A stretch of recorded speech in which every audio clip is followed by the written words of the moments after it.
Good evening, ladies and gentlemen, and welcome to this evening's semi-final debate.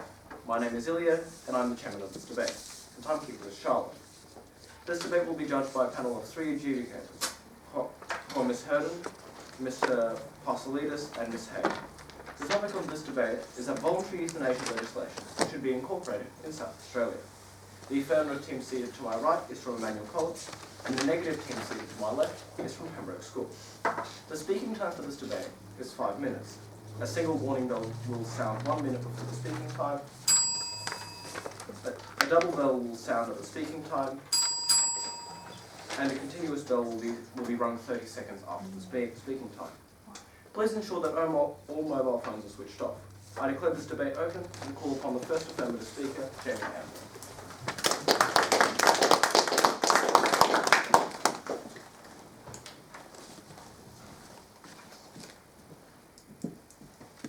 Good afternoon, Mr. Chairman, ladies and gentlemen. The topic for our debate is that voluntary euthanasia legislation should be implemented in South Australia. First, let us define some terms within our topic. Voluntary implying a choice presented to an individual, euthanasia being the practice of choosing to end one's own life in a painless manner through a medical process, legislation being the process of making and enacting laws, should being a word used to indicate obligation or duty, be implemented as the action of putting a decision or plan into effect. In South Australia, specifying that we talk about implementation within our state parliament. In summary, this debate is about whether laws should be introduced into South Australian Parliament, allowing people to end their own lives in a medical setting. Now, we cannot emphasise too strongly the word voluntary. The laws in discussion are heavily debated and amended with proper safeguards. With this, all the boogeyman stories of pressuring greedy relatives and similar hypotheticals will be forestalled by legal and medical standards. Now, as the affirmative team, we will move to explain why this should be the case. Today, as first speaker, I'll be talking to you about how voluntary euthanasia is a logical continuation of our current medical system, acting under all the same principles of our current medical practices. Our second speaker will be talking about how the right to die in a medical setting should be a personal choice. South Australia is falling behind other states with this personal freedom, and how voluntary euthanasia eliminates pain and suffering for people that are already going through an extremely tough time. Our third speaker will rebut and sum up our team case. Now, my first point is how voluntary euthanasia is a logical continuation of our current medical system, acting under all the same principles of current medical practices. Ladies and gentlemen, 100 years ago, many people in this room would be dead. Medical science has brought miracles: polio, smallpox, pneumonia, and a long list of ailments that carried off our grandparents' generation that are no longer with us. Now the opposition will try and tell you that voluntary euthanasia interferes with the natural process. But I ask you, isn't any medical intervention interfering with the due process of nature? Why is it permissible to give someone a shot of penicillin to prevent septicemia, but completely immoral to give them an extra shot of morphine to put an end to intolerable pain? We are living in an altogether different world, ladies and gentlemen. Medical science has given us much, much longer lives. The current life expectancy in the first world is calculated as 85 years for men and 87 for women, as stated by the World Health Organization. This has not been able to slow our decline into old age. Where in the past we were aware of danger, we are now mostly secure, at least if we keep off the roads, the booze and the drugs. But what all elderly people share now is fear. Not fear of death, but fear of the actual process of dying. It has been said by the Stanford Encyclopedia of Philosophy that humans are the only animals conscious of decline, debility, dementia, dependence, humiliation, and uncontrollable pain. The opposition will tell you all about palliative care, and yes, it is a wonderful branch of medicine, and is doing constant work and research to improve. However, it is not perfect. It simply extends the inevitable, while maintaining subjects under the influence of drugs with the alternative of continuous pain. Wouldn't you prefer under those circumstances not to have to endure another week of life? Bear in mind that if it were not for medical intervention, many of the terminally ill would have slipped away peacefully from pneumonia weeks before being racked by pain and nausea. The Hippocratic Oath says, "First do no harm." We put it to you, ladies and gentlemen, that enforcing a terminally ill patient against his or her expressed wishes to endure ongoing pain, sickness, fear and despair is most certainly doing harm. So, Mr. Chairman, ladies and gentlemen, in conclusion, I've given you the case for the affirmative team by outlining what our speakers will say, also explaining how voluntary euthanasia is a logical continuation of our current medical system, acting under all the same principles of current medical practices. Do we really want to live in a world where we are not given the choice whether we want to die or not? Thank you.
I now call upon the first negative speaker, Alexander Lee.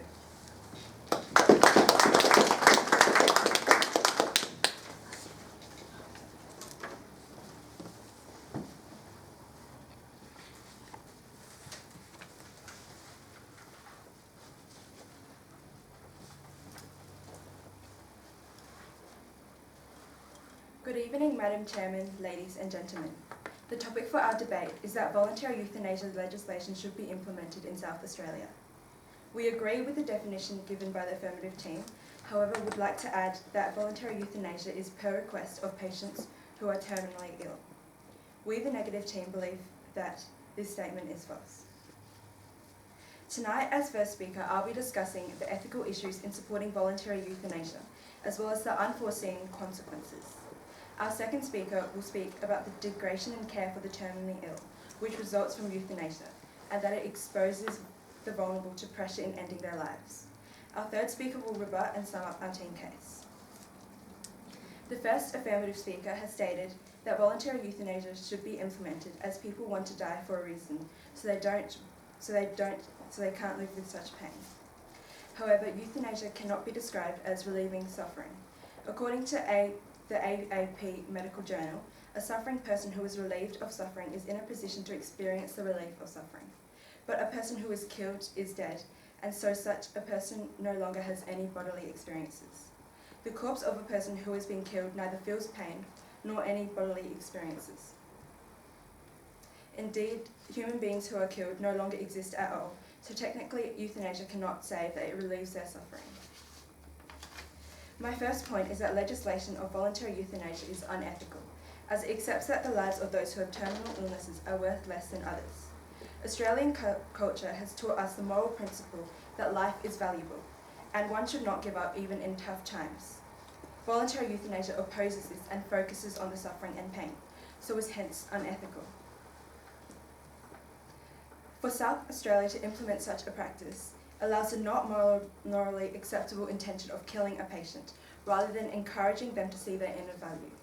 The Australian Parliament website states, in the Remlink report, it was found that in 57% of cases where death had been caused by voluntary euthanasia, the patient had explicitly mentioned a loss of dignity as a reason for making the request.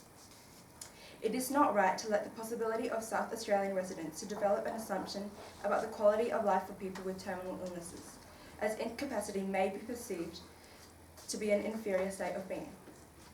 In 1999, a global summit of disabled people on the issue of human life support concluded with a declaration that all human life has value and that every human being should have meaningful options to live with dignity and respect. Roy Webb, a disability campaigner, writes that although I have multiple sclerosis, I have never felt the need to end my life. And if people with terminal illnesses are getting the support they need, they shouldn't feel the need to bring their lives to an end. Implementing the legislation of a cause that can result in a perceived inadequacy of life for the terminally ill is unprincipled. Hence, voluntary euthanasia legislation should not be implemented. Furthermore, the acceptance of voluntary euthanasia in SA, even if strictly controlled, may eventually lead to complex and unwanted variations, increasing the number of people falling to the immoral intention of killing a patient. The legislation may in the long term be abused in order to broaden the circumstances where it could occur. The Economist says that the Belgian voluntary euthanasia law was enacted in 2014, although after extended from over 18 to children of any age who are terminally ill, and people have been euthanized because of a wide range of conditions since, such as depression, blindness, deafness, gender identity crisis, and anorexia, including a prisoner serving a life sentence for rape and murder. In 2002, just 24 people were euthanized in Belgium. However, between 2016 and 17, there were a record 4,337 cases reported to the authorities. Once the legislation in SA adapts to one category of people, it is only a matter of time before it extends to others, a risk that we should not be taking. Pressure and coercion is another type of long-term danger in this implementation that is unavoidable and could cause immense harm. Voluntary euthanasia is likely to free up medical resources and costs, and St Vincent's Health Australia Chief Executive Toby Hull said that Andrews' government proposed conservative euthanasia model was flawed, and patients would be put at risk by the proposed legislative changes, which he described as a cheap economic way out. Dr. Herbert Hendon, a leading scholar on voluntary euthanasia, notes that a study of doctors and nurses reported that more requests for euthanasia came from families rather than patients themselves. The investigator concluded that the families, doctors, and nurses were involved in pressuring patients to undergo requesting euthanasia. Legislating voluntary euthanasia will, in the long term, see a change in the selections where euthanasia is accepted, as well as expose patients to coercion from others, hence should not be implemented in SA. So, Madam Chairman, ladies and gentlemen, the implementation of voluntary euthanasia legislation is highly unethical and will in the long term lead to unforeseen consequences. In the current era of cost containment, social injustice and ethical relativism, this practice is one our state should not accept. Voluntary euthanasia legislation should not be implemented in South Australia. Thank you.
I call upon the second affirmative speaker, Jane Grove.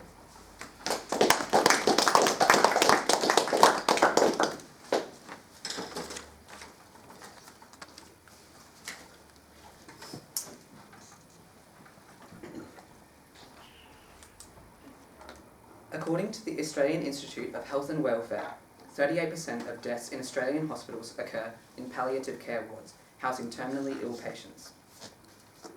Good evening, Mr. Chairman, ladies and gentlemen. Today, I'll be speaking about personal freedoms. Freedoms associated with decisions about our bodies, how South Australia is falling behind with these freedoms, and how these freedoms eliminate pain and suffering for people that are already going through a tough time. In turn, I'll be explaining how the legislation of voluntary euthanasia in South Australia would improve the freedoms of our people.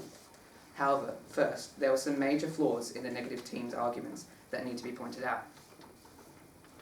The first speaker from the negative team has tried to tell you that, essentially, being dead because of voluntary euthanasia is overall worse than living through continuous, unimaginable pain.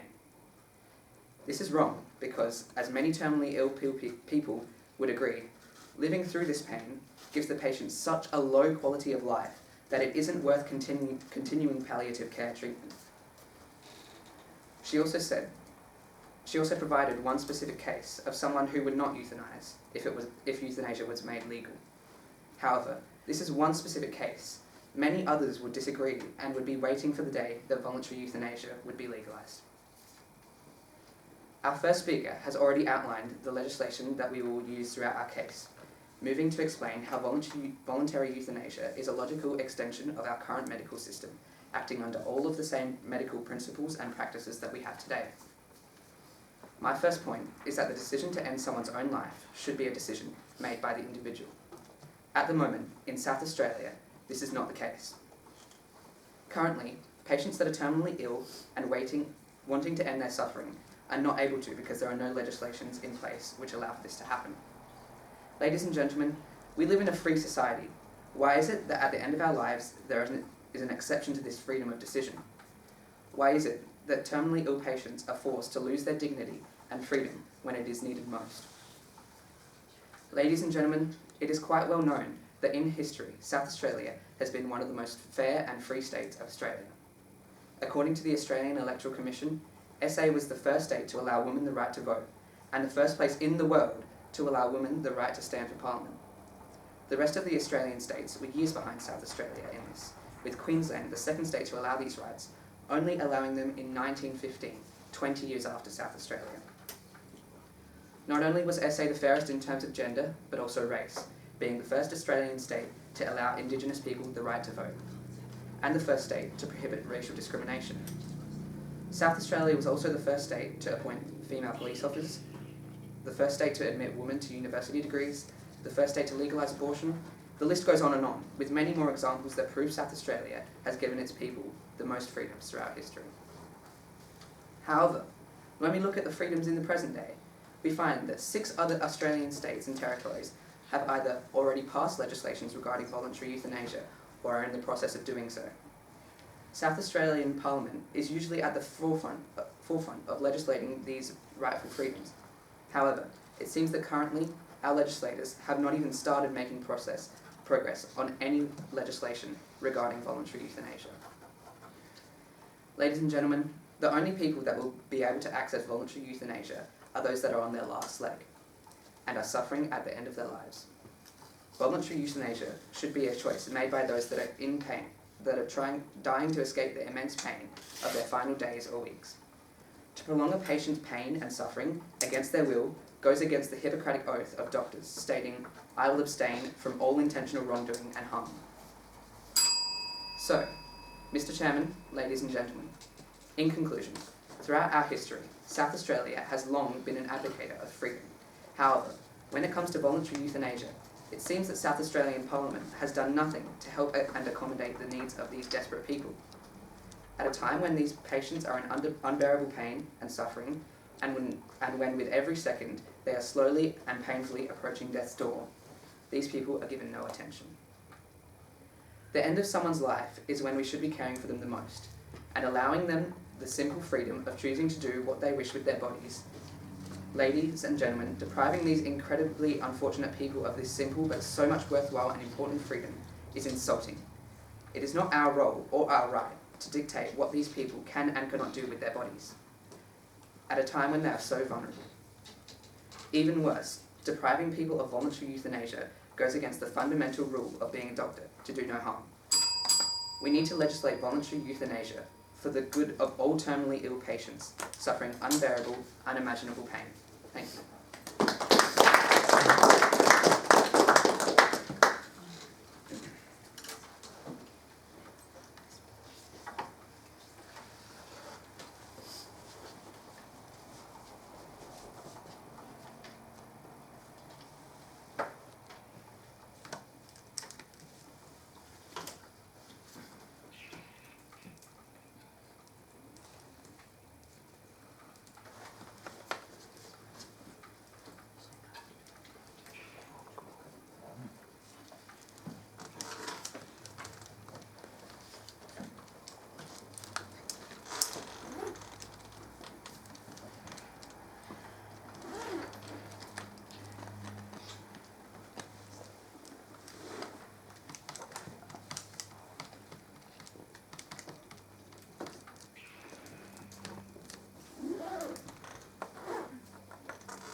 I call upon the second negative speaker, Cindy Shi.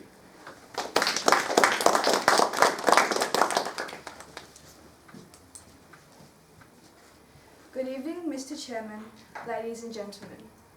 The topic for tonight's debate is that voluntary euthanasia legislation should be implemented in South Australia. We, the negative team, strongly disagree with this statement. The first affirmative speaker has tried to tell you that euthanasia operates under current medical system and should be implemented. However, this is wrong because this simply does not occur. Killing is currently not normalised in society, and we cannot afford to begin to give up on the vulnerable or experience moral defeat, because euthanasia not only kills a life, but also kills the hope of family, friends and society. We cannot give up because we owe it to the people of the past to respect the value of life, and future generations to create a brighter future for the terminally ill. The opposition has also claimed that killing a person is the only escape from the situation of unbearable suffering. This claim is false, because what actually can be considered relieving suffering, as our first speaker has stated, death is technically not relieving their suffering, is terminal sedation, a contemporary technique of palliative care in which a person who is suffering is relieved of pain entirely by the infusion of sedatives that entirely relieve all pain. If we care about suffering people, let us relieve their suffering rather than killing them, and call it relieving their suffering. Our first speaker explains that euthanasia is an unethical practice and how its legislation will lead to consequences. Tonight I will be discussing how euthanasia will lead to poorer care for the terminally ill, as well as how euthanasia exposes vulnerable people to pressure to end their lives. My first point is that if a quick and painless way to kill yourself was made legal in SA, then it would undermine the commitment of doctors and nurses to saving precious human lives in our home state. Euthanasia hinders the development of advanced medical techniques and the motivation to search for cures and treatments for the terminally ill. If effort is put into refining killing laws and practices, real solutions to sicknesses may not be put to light. Dr. David Richmond of the Medical Fellowship says that if euthanasia is legalised in SA, we can expect advancements in the science of killing at the expense of treatment and symptom control. The driving force behind the medical advances made this century has been the desire to develop treatments for previously fatal illnesses. So when the focus changes from curing the condition to killing the individual with the condition, this whole process is threatened. Rather than being employed to care for the terminally ill, funds and medical professionals are being diverted to simply destroy. Letting a select group of people prematurely end their lives will be at the expense of life-saving innovations that can potentially save the lives of thousands. My second point is that euthanasia puts negative pressure on vulnerable people who fear being a moral or financial burden upon others. The Senate committee says that those that are dependent on others or medical facilities often feel worthless and guilty. A sick person may unknowingly pressure themselves into asking for euthanasia if it were available. As in countries where euthanasia is legal, these cases are 75% more common than in places where it is illegal, according to the Assisted Suicide Forum. Family members could also put pressure on the sick person so that they ask to be euthanized. Prominence of elder abuse and neglect in society makes this more relevant. In terms of financial pressure that euthanasia exerts, the last few months of a patient's life are often the most expensive in terms of medical and palliative care. Shortening this period through euthanasia could be seen as a way of relieving this pressure on medical resources or family finances. The cost of euthanasia is less than $90, according to an article from The Guardian, which is much cheaper than prolonged medical treatment. The Committee of Medical Ethics has stated that we must never let the vulnerable feel that they should pursue the path of voluntary euthanasia so as not to be a burden on others. So, Mr. Chairman, ladies and gentlemen, in conclusion, we believe that legalised euthanasia will lead to poorer care and slowed medical advancements for the terminally ill, and negative pressure will be put on the shoulders of people who think that they are a burden. Voluntary euthanasia legislation should not be implemented in South Australia. Thank you.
I call upon Noah Keeley to conclude the affirmative case.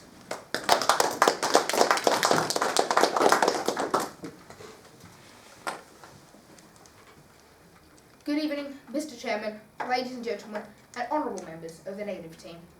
Throughout their speech, the first negative speaker has tried to tell you that the legislation of voluntary euthanasia is unethical and is saying that the lives of the terminally ill are worth less than others. How could you believe this when the legislation of voluntary euthanasia does not at all discount the lives of the terminally ill? The wording of voluntary euthanasia is saying that not all terminally ill should be suggested to undergo euthanasia, and that only those who have no other way out can. This legislation is not at all saying euthanasia is the way to go for all those patients who are terminally ill. It is only given to those who truly believe it is the best thing for them and are in a state of mind where it is completely their decision to say so. It is in fact giving them more value and rights by allowing them to have more freedom and choice over their own lives. She has also said that all humans have the need to live with dignity and respect, whether they're disabled or the terminally ill. This is despite the fact that most terminally ill patients have no hope of living with dignity if all they are doing is barely scraping by on high amounts of drugs. It is not saying that all the terminally ill are recommended to undergo euthanasia. If one believes that they should live instead of undergoing euthanasia, so be it. The topic does state voluntary after all. If one believes that living is more dignified for them and they'll be more respected than just lying in a bed, not being able to do anything, and slowly withering away, then so be it. It's their choice. Finally, the first negative speaker has tried to tell you that other influences, such as family, could risk people being euthanized when it is not the right thing to do, in their opinion. How could you believe this when the process of legislation will provide safeguards against abuse by family or others? This has been shown in Victoria, where 2 doctors have to support the decision of euthanasia and the patient has to undergo a psychiatric assessment before undergoing euthanasia to ensure the decision is safe and not influenced by negative opinions. The fair and careful process of legislation will mean that there are no ways that others can influence the opinion of euthanasia. It will purely be the patient's own decision, with the consultation of professionals to ensure they are in a stable state of mind to make the right decision for them. The second negative speaker has tried to convince you that killing is not commonly accepted in our society. Obviously, she meant that voluntary euthanasia would not be accepted in our South Australian society. This is untrue because, as we can see in Victoria, the voluntary euthanasia system in this state is running strong and is widely accepted by its people. They are not putting up against an argument against the legislation of voluntary euthanasia. Finally, the second negative speaker put a cover over your eyes by saying that euthanasia goes against doctors' jobs to protect lives and can harm the progress of life-saving medicines by just killing those with a disease. Do you really believe this when, as previously stated by my other two speakers, doctors swear to do no harm? And how is making those undergo pain and suffering reducing harm? If you are making people live while being filled with drugs to stop them from going under intolerable pain when they would rather just die and end their own suffering, how is that reducing harm? Euthanasia is also already developed, meaning that medical advancement on terminal illnesses will still occur at the same rate as it does today. Euthanasia will not slow down this process. Remember, at its core, voluntary euthanasia is about maintaining individuals' rights over their individual life and choices. It gives individuals the power and choice to end their suffering, and there is no other way out. Our first speaker has discussed how voluntary euthanasia is a logical continuation of our current medical system, acting under all the same principles of current medical practices, explaining how euthanasia is going no further against the process of nature than most of what we are doing in the medical world today. Our second speaker spoke to you about how it is an individual's choice to decide when they die. The topic of this debate specifically states voluntary euthanasia, meaning it is a secure and individual choice if they decide to undergo this process. Next, he also stated that the reduction of unnecessary suffering that the legalisation of euthanasia provides, delving into how people, at their own decision, can choose to reduce their pain and agony, unlike at the current time when there is only one painful, slow way out. So, Mr. Chairman, ladies and gentlemen, in conclusion, we, the affirmative team, believe that voluntary euthanasia legislation should definitely be implemented in South Australia. SA has historically been at the forefront of social rights, and it is our time to take action and implement voluntary euthanasia legislation because of its human benefits to health and freedom of choice. Thank you.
I call upon the third negative speaker, Immanuel.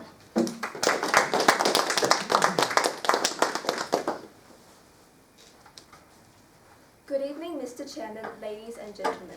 The topic for tonight's debate is that voluntary euthanasia legislation should be implemented in Australia. We, the negative team, undoubtedly believe that this statement is false. Before I summarise my team's case, I would first like to address some flaws in the opposition's arguments. The first and third affirmative speakers have tried to say that euthanasia have extremely strict regulations. Therefore, the slippery slope won't happen. It's exactly these regulations that mean there are a lot of in-depth risks that cannot be fully controlled. A prime example is that according to a series of articles published called Legalizing Euthanasia, the Illusion of Safeguards and Controls, provides evidence that around 900 people annually are administered lethal substances without having given explicit consent.